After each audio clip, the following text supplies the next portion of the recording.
我哋而家大量嘅研究係證實腸同腦之間佢係存在住腦腸軸嘅，亦即係話腸道係我哋人體嘅第二大腦，腸同埋腸道同大腦之間佢係通過神經通道同埋神經遞質有一個雙向嘅傳遞過程。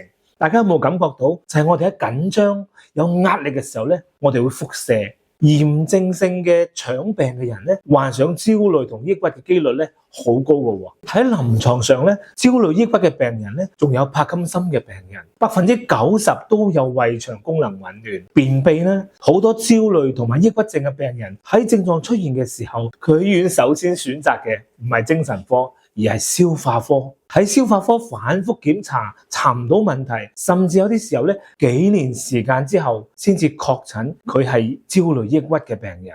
所以講腦腸軸係有密切嘅相關嘅。其實我哋嘅腸道作為一個消化器官，佢係非常之精細，佢係我哋人體中央嘅一個屏障功能。未消化好嘅食物咧，毒素啊、細菌等等係唔能夠通過呢個屏障。呢個屏障咧，佢好似一個過濾器。正常嘅時候咧，呢個過濾器係一個非常精細嘅結構。